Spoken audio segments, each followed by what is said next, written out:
Welcome to the 8-Figure Attorney Podcast. I am so grateful to introduce today's guest. He himself is an 8-figure attorney, if not a 10-figure attorney. Mike Rafi. He's the founder and owner of Rafi Law Firm right here in Atlanta. Welcome. Thanks, Seth. Thank you for having me. This is so much easier to talk to you when there's not cameras and lights, but we'll do our best. How are you? All good. I'm very good. We're right here on Auburn Avenue in Atlanta. I understand you live just down the road. Yeah, I live on the Beltline, so it's an easy commute here to talk to you. Well, I appreciate you coming in. Thanks. Talk to me. How's business? It's going well. So my firm is a personal injury firm. You know that. We were actually just talking about size of firms and things like that. So we've grown a lot. Over the last year or so since the pandemic started, we started with 7 people and we've doubled that. Wow. So it's been interesting to grow in that time, onboard people in that time, and develop systems and processes to work successfully in that time. I'm curious, to what do you attribute that rapid growth over the last couple of years? I think we do a really good job of helping other lawyers make money. Yeah. So, I know you know this, when generally lawyers get cases in 2 ways. You're getting them direct in from injured people, or you're getting them from other lawyers who will refer you the case and then typically share in the attorney's fees. We mainly operate on that second model where lawyers will trust us, and we're grateful for this, trust us to send us business. I think if you treat people well, if you communicate with people, you call people back, and you of course have to have good results, I think you'll get more business. And for us, we, I think, do a good job of those things, and we have developed more referral sources over time, and it's been a pretty consistent intake process for us. And I think at any point in your business you have 2 options, right? You either say, no, I can't take that case. Mm-hmm. You risk that person never calling you back, going to find something else who treats them well, and then they go with that person. Or you say yes, and you figure it out, whether that's growing or whatever you need to do, becoming more efficient to take on the work. What do you think? I mean, there are so many lawyers in Atlanta, and Yes. many good yes, too many, right? and there are several 8-figure attorneys just like yourself. Like, what do you think separates you and the lawyers at Rafi Law Firm, and sort of what is your let's call it a unique value proposition that you offer for clients and for the lawyers that refer you cases? Yeah, I think that our unique selling proposition, we call it USP, UVP, unique value proposition, your quick elevator pitch, or what you can offer, that's changed a lot over time. Back when I first started my law firm, it was, I promise I'll call you back because I had nothing else to do. It's just me. You'll get my house number, my cell number, you'll get my email, you can send me smoke signals and I'll respond like it's the bat signal. Because that's all I could offer. I didn't have the results. And then I promised I won't commit malpractice and I'll get you some money, I promise, at the end. Now it's a little different. It's you will have a team for clients, meaning the injured person. You'll have a team. We have a system which makes this easy for you. You will be able to focus on, for our injured clients, you'll be able to focus on your medical treatment. We handle all the rest. A line I say a lot, and I believe in it, is for an injured person, your job is to go get better and live your life. Whether that's kids, work, family, whatever it is. My job is to win your case. So stop Googling law stuff. Let us handle that. If you trust us, we'll do a good job for you. And for lawyers, it's not too different. It's not too different. It's we'll call you back. We'll tell you what's going on. I mean, when you call me, I answer the phone, whether that's night or weekends. And if I can, I call you back right away. And I think that goes a long way. But the difference, I think, between our firm and firms that don't grow is, one, we want to. Is two, and this is the toughest thing for any person in any walk of life, in any job, is we think. And that sounds so dumb. But thinking is the one thing the machines can't do for us. It's the one thing that separates good lawyers from bad lawyers. Is we sit down, I spin in my chair, I go to the bathroom, and I think. And we don't take a cookie cutter approach. We certainly have processes that we believe in to get from point A to point B to C and down the line. But we are always trying to innovate the way we do things, so that way we can get 2 things. We can get more money for our clients, and we can get that quicker. And thinking is the hard part of the job. If we didn't have to think, dude, everybody would do this, right? Absolutely right. And we're going to get to how innovative you guys are and some of the techniques and strategies that you're using to get your clients the best results.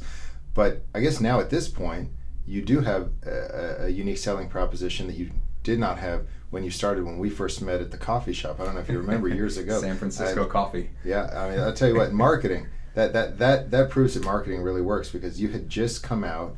I don't know if you even had an office yet.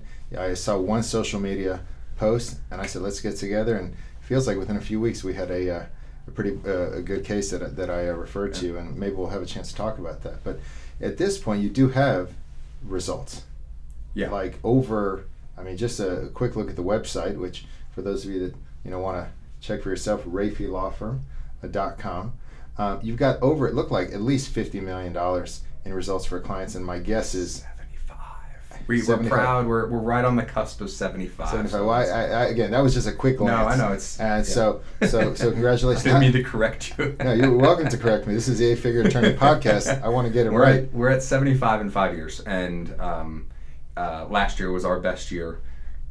And probably what I'm the most proud of in terms of success and results is our average case value.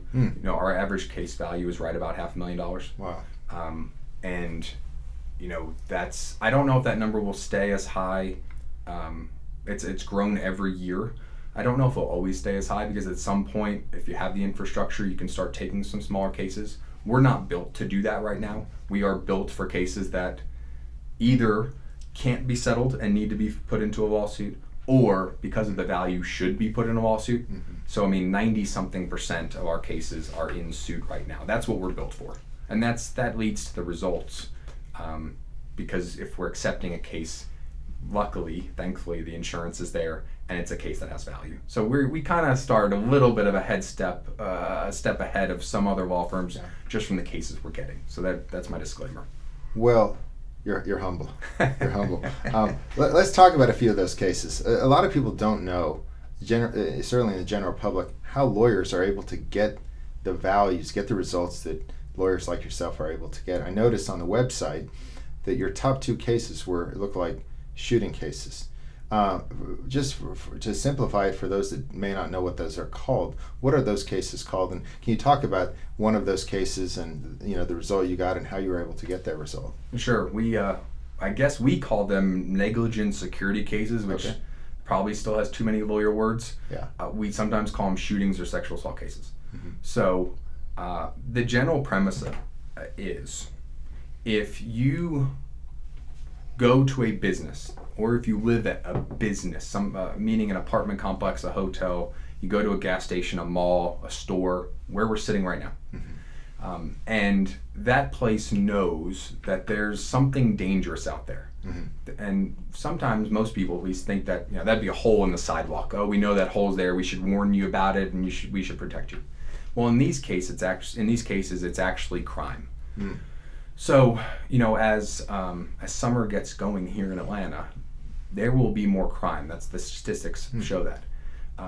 And as apartment complex especially know this, if they have reason to believe and have the knowledge that this is going to happen, this being a shooting, a violent crime, a sexual assault, they can do 2 things. They can either tell you about it and say, hey, Seth, you in Unit 402, I wanted to let you know that there was a shooting last night. We're afraid there might be another one. I just want you to know.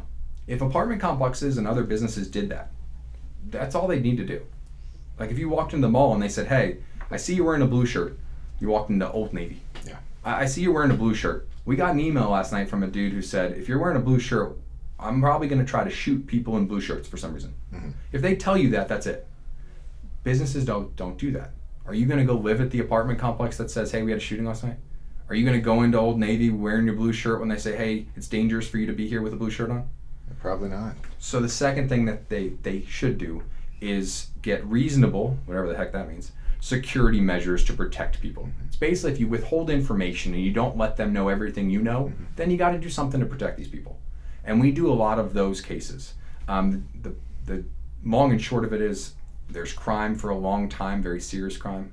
Someone gets critically injured, and then we say, look, we understand that there was a criminal involved, but you as the business, you kind of gave the environment, you allowed the environment to generate, to cause this criminal to commit the crime there. I mean, there's a reason crimes happen in certain locations and not others. Sure. And a lot of that is because of how landlords and business owners deal with the situations. Sure. You know, this reminds me of Lenox Mall, which is a really popular mall right here in Atlanta. It's actually right across the street from my office, and they've actually got metal detectors now. Do you think that there's any connection between those metal detectors and the negligent security law and the fact that there have been some shootings there at the mall? 100%. I mean, can you explain that? Yeah, so, you know, there had been a string of shootings. I remember one either this Christmas or last Christmas with somebody bringing gifts and to their car that they just bought. But I mean, there was a couple months in a row there was shooting after shooting. There were some carjackings. I think there was a sexual assault. But there was a whole string of crime. And, you know, when that happens at Lenox Mall, for those of you not in Atlanta, Lenox Mall is, you know, I don't know, probably the most well-known mall. You got Phipps across the street, but that's where you're going to shop if you're, you know, we live here or you're out of town. And if you think back to older lawyers, every older lawyer's biography that I look at online, it says they're an aviation expert. Do you I've never noticed that. The reason I see it so much is because these lawyers used to defend or do a lot of plane cases. Because in the 80s and 90s, planes, they weren't falling out of the sky. Sure. There were a lot more problems with planes. If you look at older lawyers, much more of them are auto products experts. Because back in the 70s, 60s, 70s, 80s, from the Pinto all the way forward, there were a lot of problems with cars. My belief is, and maybe this is somewhat self-serving, is businesses want to deliver a better product, a safer product. But they're also motivated by the fact that if I don't do that, I'm going to be sued and I'm going to lose money and that's going to hurt my business. So what I imagine is happening at Lenox is they're saying we're getting a lot of bad press. We don't want to lose those customers. We also don't want to be sued by these victims. So we're going to actually take the reasonable safety measures. And I don't know if metal detectors are reasonable in that scenario. They're certainly a good thing. But I imagine that, I believe at least, that lawyers are the cause of change and the cause of making things safer.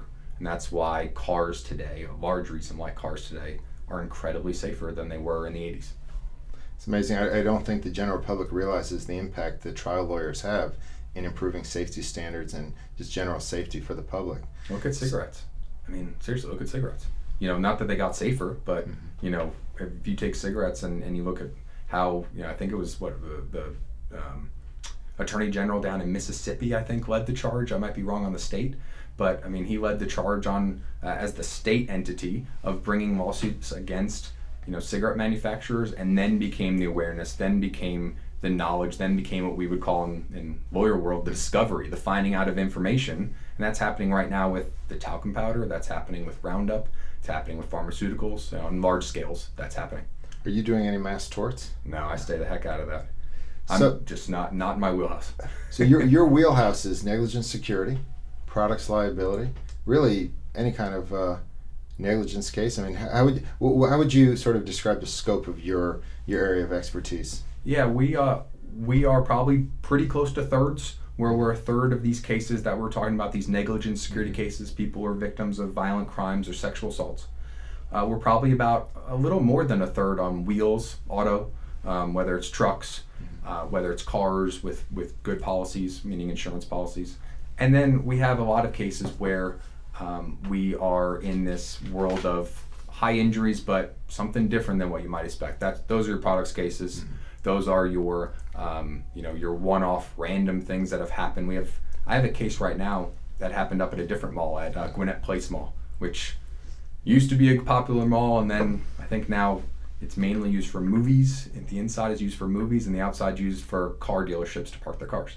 That and some festivals. I've actually been sponsored at some festivals, but yeah, I know them all. I represent a client who was painting the ceiling of the food court black for a Marvel movie. He worked as part of the set. Okay. And the electrical company came in and was supposed to get rid of all the lights so these guys could paint. He goes up on a lift. He touches one of the lights. Next thing you know, he's shocked, and he has what I would call it's similar to getting a stroke. Okay. So I don't know what the heck kind of case that is, but that's a case that has considerable value. that needs a good lawyer, because we're going against Paramount, we're going against these other large, huge, multinational companies. Those are the kind of cases we get into. These, I guess most of the cases that you're taking on are against huge multi-million, if not multi-billion-dollar corporations.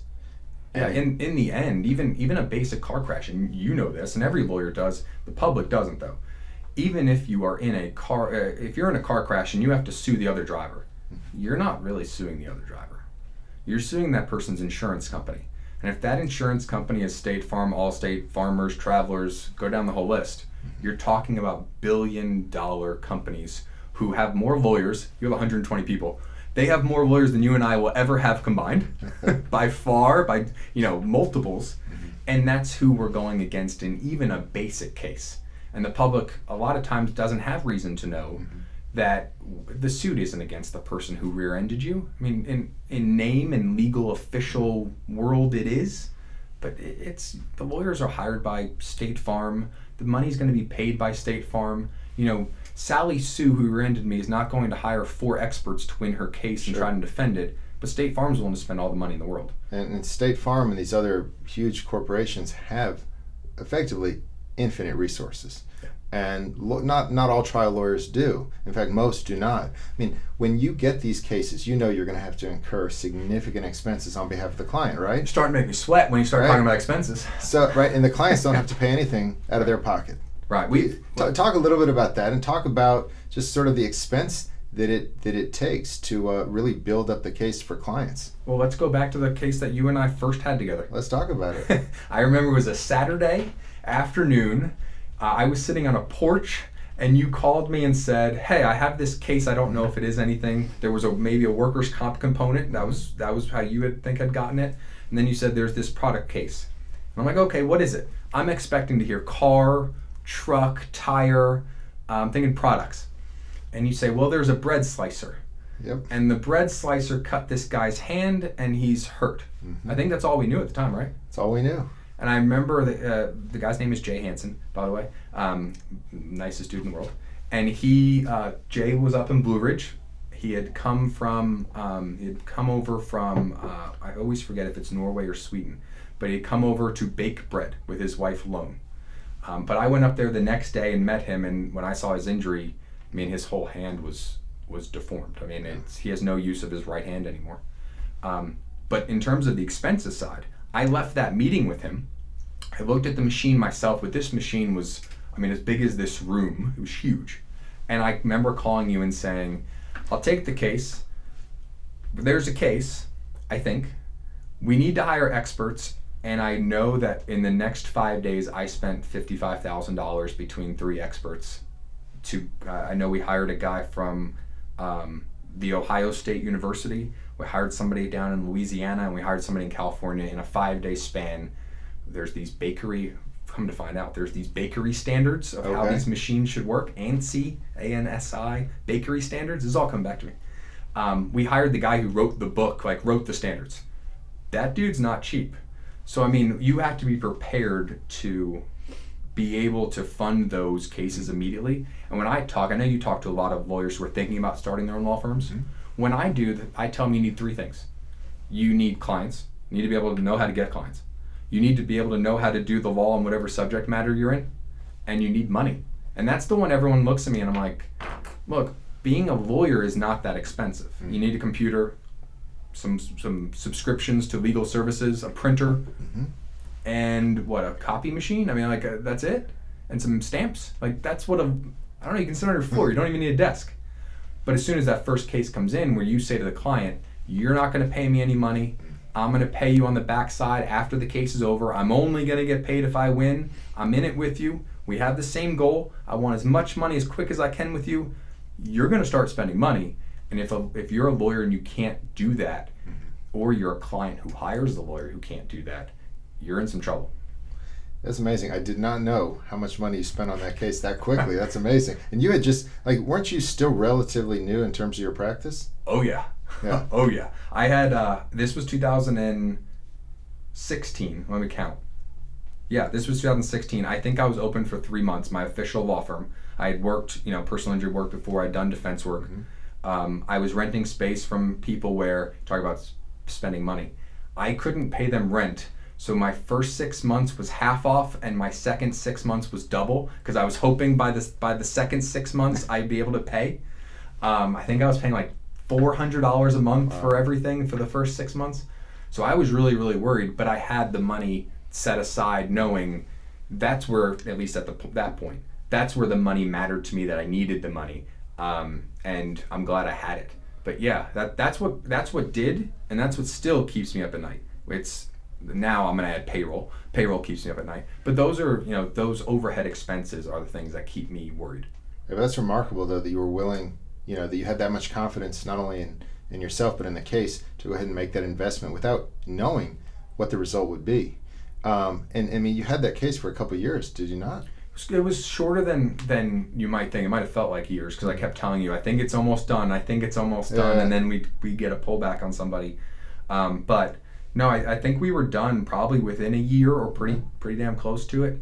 And but even that, carrying that expenses. I remember after the first year of being in my own law firm, I looked at my profit and loss statement. So I look at how much money that I apparently made. And if you are listening to this on a podcast, I'm being sarcastic when I said made. I'm like using air quotes here, because on paper it says I made whatever I had. And then I look at my bank account, and I don't know if I can curse when I'm going to. I was like, where the fuck is my money? Like, where the fuck is all of my money? And the reason I didn't have any money in my personal bank account was it was all going back into my business. And it was going into expenses and overhead, eventually getting a nicer office, hiring people. I had hired some people by that time. And I talked to one of my friends and said, what the hell am I doing? Like, I'm making money, but I'm not making money. And I got the best investment advice I've ever gotten from him. And he says, and it's like the friend that no offense to him, if he listens to this, he'll know I'm talking about him. It's not somebody I would go to for investment advice. Okay. I'll have a beer, you're a really good friend, let's go hang out, but I'm not coming to you saying, help me, with this aspect. And he says to me, yeah, man, just invest in yourself. That's the best return you're ever going to get. And I was like, what? Yes. What? And he goes, yeah, invest in yourself. You're going to get a much better return, and you're going to trust yourself more than doing something else. And I was like, huh, okay. And then come year 2, year 2.5, year 3, I'm finally seeing, oh yeah, I did make money, but I basically funded my business for the first year or 2. Yeah, but it's paid off. Yeah, I mean, it's paid off, and it's given me, personally, it's given me a lot of worth and value, and it makes me feel good. I mean, You talk about how many people that you have on your team. With my team, which is, I guess, 1/10 of the size about, I just get, it sounds funny, payroll, payday, it's great, people get paid, I lose money. I don't mean lose in that sense, but I actually have a lot of pride in saying, if you add people, their significant others, their kids, and you think about how, I'm not responsible for that, my team does great work, they deserve every dollar they get, but I feel some responsibility, and I also feel very prideful that I am at least in part responsible, whatever that means, for helping these people, for being I'm the reason that you can have a job with my firm. Obviously, They could go and do other stuff, but I'm very prideful of that. It makes me feel good. There's no question that for me personally, I've grown from wanting to make an impact in the lives of clients to now not just wanting to help and impact clients, but also my employees and their families. And so I understand the feeling, and it is both a responsibility and a huge blessing to be able to make such a big impact on other people. Let's talk about money. Let's talk about money. Let's talk about money, but also the world go round. It does make the world go round, and it is something that a lot of clients and potential clients, people that might be listening, maybe lawyers that might be looking to refer cases. At the end of the day, like, that is generally speaking, the result in cases that you're handling. And obviously, you and I both want to maximize the recovery for clients. I know that we talked recently, and I think you spoke in front of several hundred lawyers recently about your strategy about asking for the money. Let's talk about that, because at the end of the day, I think that's what what people want to know about. Does it make you feel weird to talk about that? Like a little bit, right? A little bit. Yeah, I mean, talking about money in general and then asking people for money, like, makes you feel weird. And I think, so I think I know what you're talking about. I did a talk recently called The Ask, about how to ask for money, which is at the end of the case, meaning the way end of the case, at the end of the trial, you eventually have to tell the jury, hey, here's what we want. Here's what these injuries, here's what happened to our client, and here's what the value of this is. And there is absolutely no perfect way to do this, first of all. Second of all, it's really, really awkward. No matter what, no matter how many times you've done it, it's awkward. And what I've kind of figured out, I think, over the years, is that everybody in their life has asked for money. When you're a little kid, you ask for an allowance. When you get your first job or whatever, you ask for a raise. When you want to start a business, you go to the bank and you're like, hey, I remember going to the bank before I opened my business and I walked in. I'm like, hey, my name's Mike. I'd like to start a business.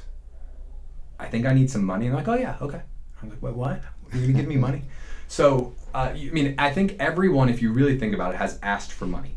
And if you notice all of the examples that I mentioned, and this isn't purposeful, but naturally all the examples relate to work. Mom, if I do the chores, will you give me some money? If I, boss, if I do overtime, can I get a raise? If I, whatever.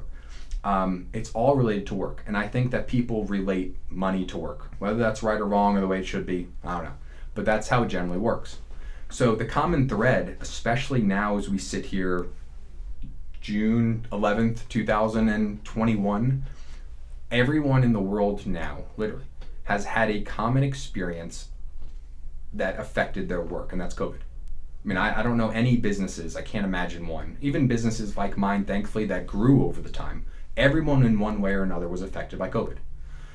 So now we have money relates to work, and we all have a common work experience or situation, which is COVID. And I'm trying my first case post-COVID at the end of this month in Athens.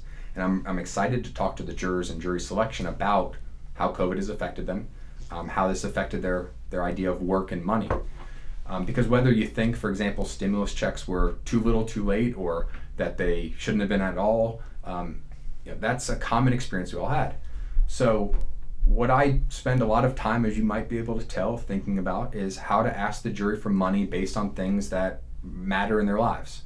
So just from this, little quick run through, we equate, when we do the ask, we equate it to money, the value of your time, which goes hand in hand with money, and we try to explain to the jury, hey, what is a broken arm worth?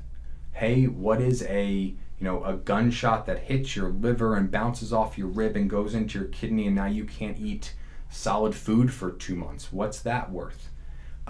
That's the fancy lawyer, honest answer for the thought process. But in the end, it boils down to, if you and I are sitting drinking a beer, how much does it cost for me to shoot you? How much does it cost for me to break your arm? Because that's what I want the jury to try to do. And I'm not allowed to do that because there's something called the golden rule.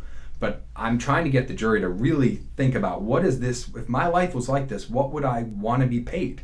Because unfortunately, like you said, the only thing we can get people is money. I can't make your symptoms go away. I can do that. I don't know.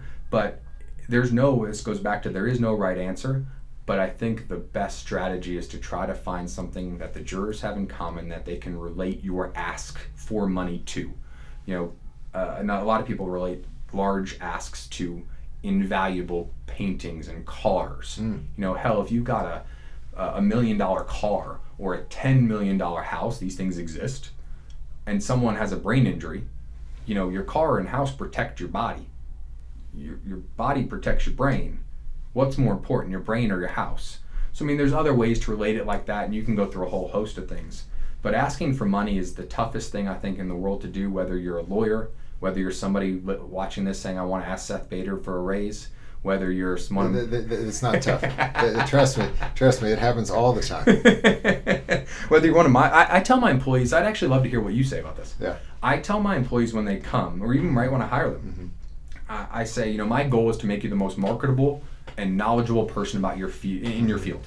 Sure. So if you're a litigation paralegal, I want you to be the best damn litigation paralegal. I want you to be very marketable, and that way when you think it's time that you deserve a raise, you come to me and you say, Mike, I want a raise and here's why. I want more vacation time. I want different hours, whatever you want. And if I say no, you're the most marketable paralegal in the world, you can go get a different job. Or if you're as marketable as you think you are, I then have to say yes. But if I say no, then you might know why. Yeah. Well, I actually look at asking for a raise is really no different than asking a jury or an insurance company for a certain settlement amount. You're basically making a demand. And what I like to tell my team members is just build your case. Come to me with some leverage. Like, right. Blackmail me. I use the phrase blackmail me. It's just a little stronger. If you, it's just a negotiation, right? So if you're going to negotiate, you can't go to a settlement mediation without having built leverage.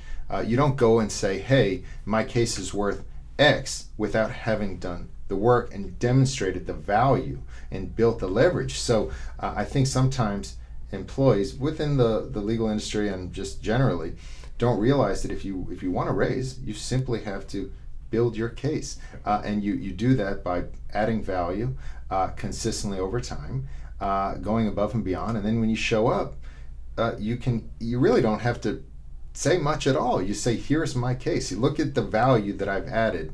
And I think whether it's an insurance company who sees the risk that pays up, or me as an employer, or you as an employer, if the value's there, it's very easy to pay the money. Let me throw two things in here. Sure. One, I think people don't ask for raises, and I think lawyers get nervous asking for money because they're afraid to be told no.